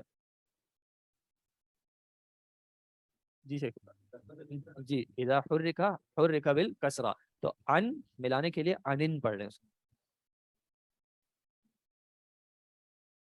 کیا پڑھا رہے؟ آنن کا پڑھا جاتا ہے، منن پڑھا جاتا ہے. ہاں ان نہیں ہے وہ. عن النبی صلی اللہ علیہ وسلم. پھر آپ کے پاس آگے ہے مع اسنادہ. مع ظرف. ساتھ. یہ تو ہو گیا اس کا ترجمہ. معیت اس کا معنی ہو گیا ظرف. یہ حالت نصب میں یہاں پہ ہے. اچھا جی بالکل ہو سکتا ہے مفعول بھی. مع یہ اصل میں اسم ہے. کیسے پتا چلا اسم ہے؟ کیونکہ معن تنوین کے ساتھ استعمال ہوتا ہے. ٹھیک ہے. معن چونکہ تنوین کے ساتھ استعمال ہوتا ہے اس لیے ہمیں پتا چل گیا کہ یہ اسم ہے. کیونکہ تنوین صرف اور صرف کس کا حق ہے؟ اسم کا حق ہے. فعل کبھی بھی تنوین کے ساتھ نہیں آئے گا اور حرف کبھی بھی تنوین کے ساتھ. کسی ورڈ پہ تنوین آ گیا اس کا مطلب ہے کہ یہ اسم بن گیا. تو چونکہ معن جو ہے وہ تنوین بنتا ہے، تنوین کے ساتھ آتا ہے، اس لیے اسم ہو گیا. جب یہ اسم ہو گیا تو یہ حرف جر نہیں ہو سکتا. ٹھیک ہے. تو اب ہم سوچیں مع اسنادی. اسنادی کیوں پڑھا؟ مضاف الیہ. بارک اللہ فیک. مع کو کیا بنا دیا؟ مضاف. تو اسنادی اس کا بن گیا مضاف الیہ. کیونکہ اسنادی پڑھنے کے لیے دو پاسبلٹیز تھی، یا حرف جر چاہیے ہوتا یا پھر مضاف. اور مع چونکہ حرف نہیں ہے تو حرف جر نہیں بن سکتا، تو دوسرا آپشن کیا ہے کہ مضاف بنے. مع کو فتحہ کے ساتھ کیوں پڑھا؟ کیونکہ یہ ظرف کے طور پہ پڑھ رہے ہیں، جیسے ہم پڑھتے ہیں تحتا، فوقا، اماما. ٹھیک ہے، تو اس طرح مع ساتھ کے معنی میں ہو گیا. یہ کون سا والا ظرف ہوگا؟ مکان کا. ٹھیک ہے، ساتھ. اسنادہی، اس کو اگر دو ورڈز میں سپلٹ کریں تو کون سے ورڈ بنتے ہیں؟ مضاف اسناد مضاف الگ اور ہا ضمیر الگ. اسنادہی، یہ ہا ضمیر کس جگہ پہ آ رہی ہوگی؟ مضاف الیہ کی مضاف الیہ کی جگہ پہ آ رہی ہے. مضاف الیہ کیسا ہوتا ہے؟ مجرور ہوتا مجرور. ہے. تو یہ ضمیر لازمی طور پہ کس محل میں آ رہی ہے؟ مجرور کے محل میں آ رہی ہے، کیونکہ اسناد اس کا مضاف بن جائے گا. کیونکہ مضاف ہے، مضاف پہ تنوین نہیں آتی، ال نہیں آتا، تو اس لیے معن نہیں آ سکتا، المع نہیں آ سکتا. ٹھیک ہے، معن لکھتے ہیں تو الف کے ساتھ لکھتے ہیں، کیونکہ وہ اس میں اس کو جب نصب پڑھیں گے تو. جی اچھا، اسناد. اسناد کے ورڈ کا وزن کیا ہے؟ افعال. افعال کا وزن کہاں آپ نے دیکھا ہے؟ افعل یفعل افعال، تو یہ مصدر ہے. اسند یسند، اسناد کے معنی میں اضافت کرنا، نسبت کرنا. مع اسنادہ، ساتھ اس کے کہ اس کی نسبت کی جائے. بالکل جی بالکل. تو مع پہلا مضاف، اسنادی اس کا مضاف الیہ، اسناد پھر دوسرا مضاف، اور ہا ضمیر اس کا مضاف الیہ. اس وجہ سے اسناد دن نہیں آیا اور الاسنادی نہیں آیا. اسناد پہ نہ تنوین پڑھا گیا نہ ال پڑھا گیا، کیونکہ یہ پھر مضاف بن رہا تھا. بالکل، بیچ میں جو ہے وہ مضاف بھی ہے اور مضاف الیہ بھی ہے، دونوں ہے. حامد کے دوست کی کتاب، تو اس میں بیچ میں کون آئے گا؟ دوست. ٹھیک ہے. اچھا، ایاہو. ایاہو، پہلے تو یہ بتائیں کہ ایاہو ہوتا کیا ہے؟ یہ ایک ورڈ ہے یا دو ورڈز ہیں؟ شیخ یہ دو ورڈز ہے. ہاں، تو ایا الگ ہے، ہو ضمیر الگ ہے، تو ایا کیا ہوتا ہے؟ شیخ یہ ضمیر الفصل کی وجہ سے لاتے ہیں ہم. اس میں آتا ہے ضمیر الفصل. بالکل. جب اچھا، ضمائر جو تھی اگر آپ کو یاد ہو کہ ضمائر دو طرح کی ہوتی ہیں. ایک آتی ہیں جو ملا کے لکھی ہوتی ہیں، ان کو کیا کہتے ہیں؟ متصل. اور ایک آتی ہیں جو سیپریٹ کر کے لکھی جاتی ہیں، منفصل. ہم نے جب ضمائر پڑھی تھی تو نصب میں تھا کہ ضمائر جب نصب میں آتی ہیں تو ویسے وہ متصل آ جاتی ہیں، جیسے کہ یہاں پہ کون سی آئی تھی؟ اس میں خیر وہ مجرور کی جگہ پہ آ رہی تھی. لیکن جیسے ہم کہتے ہیں کون سی ہے؟ اشکرو کا، میں شکر ادا کرتا ہوں آپ کا. تو یہ کاف ضمیر جو تھی یہ منصوب تھی کیونکہ مفعول ہے اشکرو کا. جب ضمیر منصوب کو متصل نہیں لانا ہو بلکہ منفصل لانا ہو تو کیا کرتے ہیں؟ اس سے پہلے ایا کا اضافہ کرتے ہیں. اس کا الگ سے کوئی معنی نہیں ہوتا، یہ ضمیر کا حصہ ہے. یعنی ایاہو یہ صرف ضمیر ہے. کون سی حالت میں ہوگی؟ نصب میں. ایا مجرور ضمائر جو ہے وہ کبھی بھی الگ سے نہیں آتی. مجرور ضمائر کبھی بھی الگ سے نہیں لکھی جاتی، وہ ہمیشہ ملا کے لکھی جائیں گی. اگر ایک ضمیر ایا کے ساتھ آ رہی ہے تو وہ لازمی طور پہ کیا ہوگی؟ منفصل ہوگی. اور کس کی جگہ پہ ہوگی؟ منصوب کی جگہ پہ ہوگی. ٹھیک ہے، ابھی میں اس کا اعراب نہیں بیان کروں گا کہ کیوں منصوب ہے. الا ربی، الا کیا ہو جائے گا؟ حرف جر ہو جائے گا. ربی کیا ہو جائے گا؟ اسم مجرور. اسم مجرور ہو گیا. اور ربی پہ ال نہیں پڑھ رہے، تنوین نہیں پڑھ رہے، وجہ مضاف. یہ مضاف ہے. ٹھیک ہے، جب یہ مضاف ہے تو آگے والی ہا ضمیر کون سی اعرابی حالت میں ہوگی یا کس اعرابی حالت کی جگہ پہ ہوگی؟ مجرور کی جگہ پہ ہوگی، کیونکہ وہ مضاف ہی نہیں بنے گا. یہ وہ ہے حدیث قدسی، وہ ہے جس کو نقل کیا گیا ہے نبی اکرم صلی اللہ علیہ وسلم سے، لیکن ساتھ کیا ہے کہ آپ صلی اللہ علیہ وسلم نے اس کی نیت نسبت کدھر کی ہے؟ الی ربہ، رب کی طرف کر دی. ٹھیک ہے، منفصل الگ سے آ گئی. یہ ایا جب لگ گیا تو اس کا مطلب ہے اس کو پچھلے ورڈ سے ملایا نہیں جا رہا، ورنہ اسناد کے ساتھ اس کو آنا چاہیے تھا نا، ورنہ ہونا چاہیے تھا اس کو ہونا چاہیے تھا اسنادہ، دو ہا آ جاتے. تو اس طرح عرب نے استعمال نہیں کیا ہے ان ضمائر کو. تو وہ کیا کرتے ہیں کہ ایک کو تو اس کے ساتھ رہنے دے دیں گے، تم چپکے رہو، اور دوسرے کو کیا کر دیا؟ الگ سے لاٹھی دے. ٹھیک ہے، اب یہ اس کا اعراب میں بیان نہیں کر رہا، اس کو بھی چھوڑ دیں. یہ جو ضمیر مجرور ہوگی نا وہ کبھی بھی ایا کے ساتھ الگ کر کے نہیں آئے گی، وہ ہمیشہ متصل ہوگی، پچھلے ورڈ سے ملا کے لکھی ہوگی. کیونکہ ضمیر مجرور کب آئے گی؟ یا تو اس سے پہلے کوئی حرف جر ہوگا، تو وہ جس طرح من ہو ملا کے لکھ دیا جائے گا، یا اس سے پہلے کون موجود ہوگا؟ مضاف موجود ہوگا، تو اس کو وہاں ملا کے لکھ دیا جائے گا. منصوب کے ساتھ کیا ہوتا ہے کہ منصوب کے جو وجوہات ہیں وہ زیادہ ہیں، اور اس میں کچھ کیسز ایسے ہوتے ہیں جہاں پہ وہ پیچھے کے بغیر بھی آ سکتی ہے، جیسے کہ سورہ فاتحہ میں ایاک نعبد. اب اصل میں تھا صرف کا، لیکن یہ پیچھے سے کچھ آ ہی نہیں رہا اس کے پاس، تو اس لیے یہاں پہ ایاک کا اضافہ کر دیا اور پھر آگے کر دیا نعبد. ٹھیک ہے، تو یہ صرف ضمیر نصب کے ساتھ ہوتا ہے کہ اس کو ایاک کا لگا کے جو ہے وہ منفصل کیا جا سکتا ہے. مع اسنادہ الی ربہ. یہ میں آپ کو الگ سے بتا دوں، آپ کو الگ سے بتا دوں. جزاک اللہ. او، یہ او کیا ہوتا ہے؟ حرف عطف. حرف عطف کیا کرتا ہے؟ پیچھے کو آگے سے جوائن کرتا ہے. حرف عطف ہم نے کون کون سے دیکھے ہیں؟ واو، فا، او، سما، ایک اور بھی دیکھا ہوا ہے، ام بھی دیکھا ہوا ہے. او اور ام دونوں یا کے معنی میں آتے ہیں. فرق کیا ہوتا ہے کہ ام جو ہے وہ صرف کوشچنز میں آتا ہے، ویسے نہیں آتا. ٹھیک ہے، تو ہم نے آپشن دیکھے تھے کہ آپ یہ ہو یا یہ ہو، مہندس انت ام طبیب. ٹھیک ہے، تو یہ واو، او، ام، فا، سما، اور ایک اور بھی ہم نے بل بھی دیکھا ہوا ہے. بل بھی حرف عطف ہے، بل کے. ٹھیک ہے، تو یہ حرف عطف ہے. یہ کیا کرتے ہیں کہ آگے کے کلام کو پیچھے کے کلام سے ملا دیتے ہیں. کس کا؟ بعد میں بتاتا ہوں. بیکاز کا لِأَنَّ نہیں، ٹوٹل 5 نہیں ہے، ٹوٹل تو زیادہ ہوتے ہیں. فی الحال ہماری ذہن یعنی اب ہاں آیا میں جی. او ما رواہ النبی، اور زیادہ اس کمپلیکیٹڈ ڈیفینیشن کو چھوٹے سے سمپل ورڈ میں کیا کریں؟ ما رواہ النبی صلی اللہ علیہ وسلم عن ربہ تعالی. اب یہ ما پھر کون سا ہو جائے گا؟ ما موصولہ ہو گیا. رواہ، روا کا مطلب یہ فعل ماضی ہے. روایت کیا، کس کو روایت کیا؟ ہو کو روایت کیا. یہ ہو کون ہے؟ ضمیر. یہ ضمیر پیچھے کس کی طرف جائے گی؟ الحدیث وہ تو القدسی. بہت پیچھے. قریب کون؟ ہو کے قریب پیچھے کون ہے؟ ماں. یہ وہ ہے جس کو روایت کیا کس نے؟ النبی صلی اللہ علیہ وسلم. تو النبی کا اعراب کیا ہو جائے گا؟ مرفوع. وجہ کس کی؟ روا. روا کا روا کیا چیز تھی؟ فعل ماضی تھا. تو فعل کو کون چاہیے ہوتا ہے؟ فاعل. تو النبی روایت کرنے والے ہو گئے نبی صلی اللہ علیہ وسلم، تو وہ فاعل ہو گئے. اور ہو ضمیر کیا ہو جائے گی اب؟ مفعول. اس کو روایت کیا، یعنی جو چیز روایت کی ہے، جو بات روایت کی ہے، وہ مفعول ہو جائے گی. اور مفعول کون سی اعرابی حالت میں ہوتا ہے؟ منصوب. تو یہ ضمیر کس کی جگہ پہ آ رہی ہے؟ نصب کی جگہ پہ آ رہی ہے.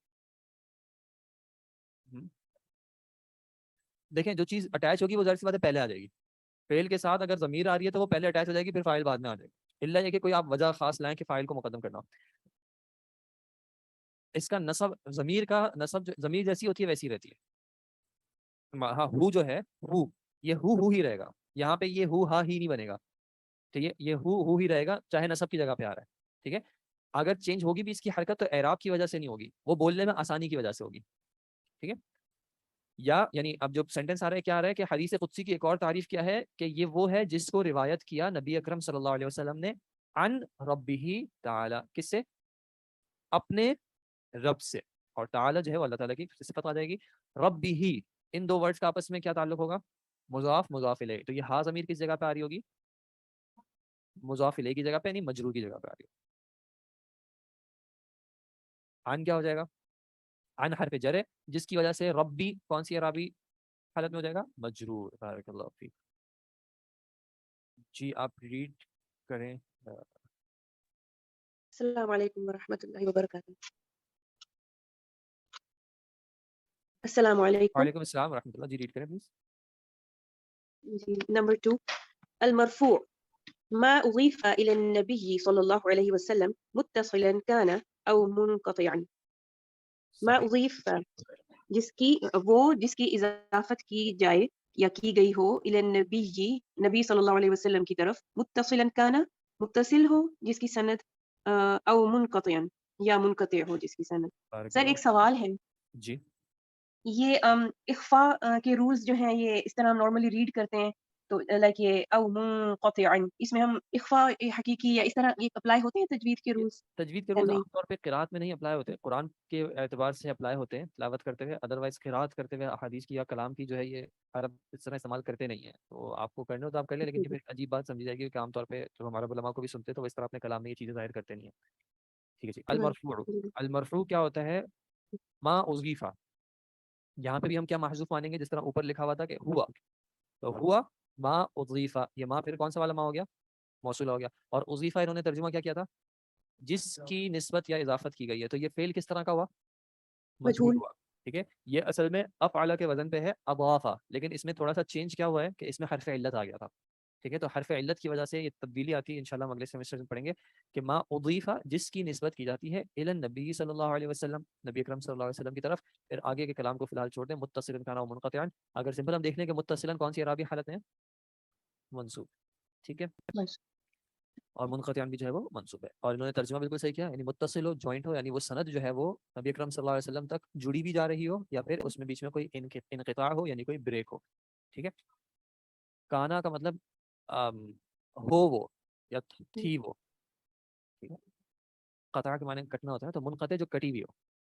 ہاں, کاٹنے کا مطلب آپ بریک کہہ لیں, کہتے ہیں نا کوئی چیز کو میں نے بریک کر دیا, توڑ دیا, تو سند ٹوٹی ہوئی ہو یا سند میں کوئی گیپ ہو. جی. الموقوف الموقوف هو ما أضيف إلى الصحابي رضي الله عنه متصلا كان أو منقطعا. بالکل وہی وہ بات ہے, ہوتی ہے صرف جو ہے جی نبی کی جگہ صحابی کا ذکر ہے. اور ایک فرق یہ ہے کہ رضی اللہ عنہ, یہ رضیہ کیا ہوتا ہے, پہلے کون سا والا, ماضی, مزید یا مجرد, مجرد, را ضاد یا تین الفابیٹ سے ماضی میں وزن کیا بنا ہے اس کا, فاعلہ. فاعلہ ٹھیک ہے. اگر یہ ماضی اس کا فاعلہ کے وزن پہ ہے تو یہ کن دو ابواب سے ہو سکتا ہے, یا حسیبہ تفعیل. یا حسیبو سے ہوگا, یا پھر سمع یا اسمعو سے ہوگا. ٹھیک ہے. رضیہ راضی ہوا, کون راضی ہوا, اللہ. تو اللہ کا ورڈ جو ہے وہ فعل رضیہ کا کیا ہو جائے گا, فاعل. بارک اللہ فیک. اور فاعل ہونے کی وجہ سے اعراب کیا فالو کرے گا, وہ مرفوع. اور پھر عنہ, ان کیا ہے, حرف جر, اور ہو ضمیر مجرور کی جگہ پہ آ جائے گی. جی بالکل, انہوں نے یہ پوائنٹ صحیح مینشن کیا ہے کہ فعل ماضی جو ہے وہ دعا کے لیے بھی استعمال ہوتا ہے, جیسے ہم نے دیکھا تھا شفاک اللہ, جزاک اللہ. ٹھیک ہے. اسی طرح استعمال ہوتا ہے حیاک اللہ. ٹھیک ہے. تو رضی اللہ عنہ, اللہ ان سے راضی ہوا بھی آپ کر سکتے ہیں بے اعتبار خبر, کیونکہ اللہ تعالیٰ نے قرآن میں کیا کہا, رضی اللہ عنہ ورضوا عنہ. اور آپ دعا کے طور پہ بھی کہہ سکتے ہیں کہ اللہ ان سے راضی ہو, دونوں معنی میں کر سکتے ہیں. ٹھیک ہے. تو ان جو ہے, ان ہو, اس کو اگر ہم بریک کریں گے تو یہ دو ورڈز ہیں, ان اور ہو. تو ان کیا ہوتا ہے, حرف جر. یہ حرف جر ہو گیا, اور اس کے ساتھ یہ ضمیر اب کس جگہ پہ آئے گی, مجرور کی جگہ پہ آئے گی. ٹھیک ہے. ان سے, کن سے, صحابی سے. اللہ راضی ہوا ان صحابی سے, یا اللہ راضی ہو ان صحابی سے. کلیئر ہے جی, یا ٹوٹل کتنے حرف جر ہیں جی, 17 کہا جاتا ہے جی. ایک سیکنڈ ویٹ کریں گے پیچھے, ایک سیکنڈ جی. کیا جی, موصولہ والا مانا جی, آپ کیا کہہ رہی ہیں جی. یہ جو ضمائر ہیں, یہ ضمائر جو ہے ان کی حرکت نہیں دیکھی جاتی. ٹھیک ہے. ان کی حرکت نہیں دیکھی جاتی. یہ ہو ضمیر جو ہے یہ نصب میں بھی ہوگی تو بھی ایسی ہوگی, جر میں بھی ہوگی تو ایسی ہوگی. یہ ضمیر رفع میں نہیں آئے گی. جب یہ رفع میں آئے گی تو عرب نے اس کو استعمال کیا ہے ہوا. ٹھیک ہے. اور چونکہ یہ بھی ضمیر ہے تو اس کی حرکت کو نہیں دیکھیں گے. ضمائر جو ہیں وہ فکسڈ ورڈز ہیں جن کے آخر میں کوئی تبدیلی نہیں آتی. اگر آئے گی بھی کسی وجہ سے تو وہ اعراب کی وجہ سے نہیں آئے گی, وہ بولنے میں آسانی کی وجہ سے آئے گی. مثال کے طور پہ ہم پڑھتے ہیں ان ہو, لیکن اگر فی آ جائے گا تو اس کو ہم پڑھیں گے فی ہی. یہ اس وجہ سے نہیں کہ ان دونوں کے معنی میں کوئی تبدیلی آ رہی ہے یا اعراب میں کوئی تبدیلی آ رہی ہے, یہ صرف اور صرف اس وجہ سے کیونکہ اصل میں تھا یہ ضمہ کے ساتھ. ٹھیک ہے. لیکن کسرہ اور ضمہ کا جو ہے وہ کیا ہے, جس طرح پاکستان انڈیا کا چلا اور آج کل پاکستان افغانستان کا آپ لوگ چلا رہے, تو ضمہ اور کسرہ کا ایک اختلاف ہے کہ ضمہ اور کسرہ زبان کی حرکت میں بہت ڈفرینس مانگتے ہیں. ٹھیک ہے. تو اس اعتبار سے زبان پہ بوجھ آتا ہے کسرہ کے بعد فوراً ضمہ پڑھنے میں, یا ضمہ کے بعد فوراً کسرہ پڑھنے میں. تو اس لیے کچھ جگہوں پہ تخفیفاً جو ہے وہ یہ حرکت چینج ہو جاتی ہے. اس کا اس کے اعراب سے کوئی تعلق نہیں ہے, یہ ہو یا ہی ہو, ہاں نہیں ہوگی. دونوں کیسز میں اس کی حرکت نہیں بتائے گی کہ یہ کون سی اعرابی حالت میں ہے, اس کا کانٹیکس بتائے گا. پیچھے حرف جر ہوگا تو یہ حالت جر میں مانی جائے گی. اگر پیچھے نصب میں آنے کا ریزن موجود ہوگا, جیسے کہ اگر فعل موجود ہے تو یہ منصوب بن سکتی ہے. ٹھیک ہے. تو ضمائر کی ہم حرکت کو نہیں دیکھتے. جیسے ہوا ہے, ہوا کون سی اعراب کی جگہ پہ آتی ہے, مرفوع کی جگہ پہ آتی ہے. لیکن یہ تو فتحہ آ رہا ہے, تو فتحہ آ سکتا ہے کیونکہ ضمیر کی حرکت کو نہیں دیکھا جاتا اس کے اعراب کے اعتبار سے. ضمائر جو ہیں کہلاتی ہیں مبنی. مبنی کا اپوزٹ ہوتا ہے معرب. معرب وہ ورڈز ہوتے ہیں جن کا اعراب چینج ہوتا ہے, جن کے آخر میں کسی طرح کی تبدیلی آتی ہے اس کے اعراب کو ظاہر کرنے کے لیے. مبنی ایک ہی ہوتے ہیں, مبنی چینج نہیں ہوتے. آپ مبنی کو ڈھیٹ کہنا چاہیں ڈھیٹ کہہ لیں, مبنی جو ہے وہ اپنے وعدے کے اپنے اس کے پکے ہوتے ہیں, اس میں کوئی تبدیلی نہیں آتی. مبنی ویسے کے ویسے ہی رہتے ہیں. کلیئر ہے جی. ضمائر ہمیشہ مبنی ہوں، جیسی جہاں پہ استعمال ہوئی ہے ویسی ہی استعمال کرنی ہے، اس میں کوئی حرکت چینج کر کے کوئی معنی میں تبدیلی نہیں آئے گی. جی اور پھر المقطوع اگر آپ ریڈ نہ بھی کریں تب بھی وہی چیز ہے، صرف ڈفرینس کیا ہے، صحابی کی جگہ تابعی کا دیا. تابعی. بارک اللہ فیک. اصل میں ٹائم تو شارٹ ہو گیا اس وجہ سے یہاں پہ. اچھا ویسے صحابی کس کو کہتے ہیں؟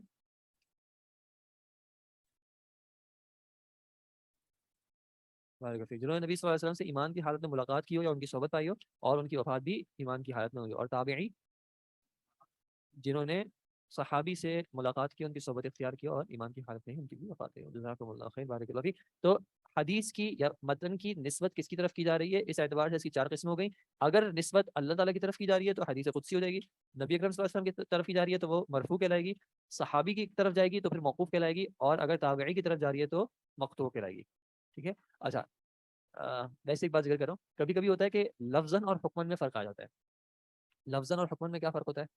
لفظاً اور حکماً تو آپ نے پڑھا ہے، پچھلی کلاس میں ہم نے ڈسکس کیا. معنن حکماً کہہ لیں.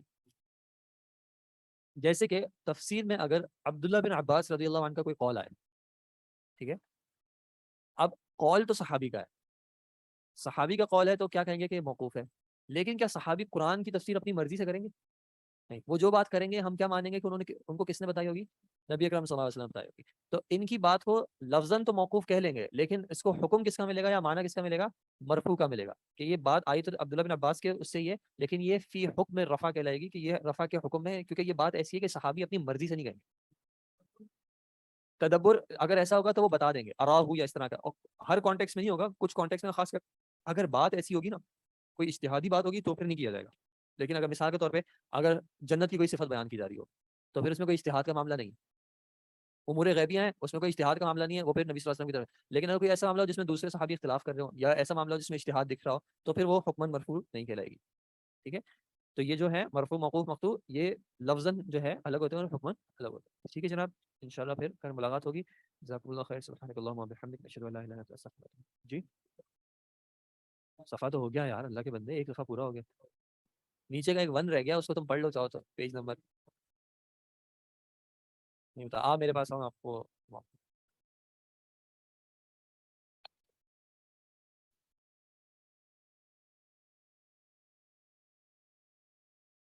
السلام علیکم ورحمۃ اللہ وبرکاتہ. الحمد للہ رب العالمین والعاقبۃ للمتقین والصلاۃ والسلام علی اشرف الانبیاء والمرسلین نبینا محمد وعلی آلہ وصحبہ اجمعین. اما بعد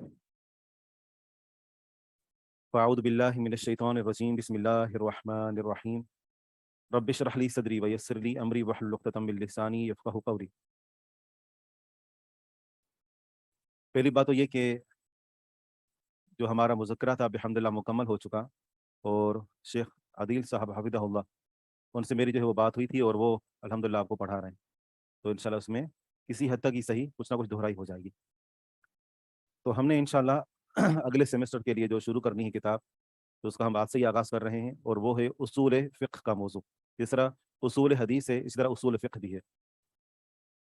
اور یہ بات ہم نے شروع میں ذکر کر دی تھی کہ جو اصل علوم ہوتے ہیں وہ کتنے ہیں؟ 4. ان میں سے ایک علم ہے عقیدے کا، اور قرآن اور حدیث اور فقہ. تو یہ اصل العلوم ہے. تو ہر ایک علم کو سیکھنے کے لیے کچھ بنیادی باتیں ہوتی ہیں. اس طرح فقہ کو سیکھنے کے لیے اصول فقہ کی ضرورت ہوتی ہے. اور آپ جو اگلے سال کتاب پڑھیں گے انشاءاللہ تو وہ کتاب ہے الواضح فی اصول الفقہ.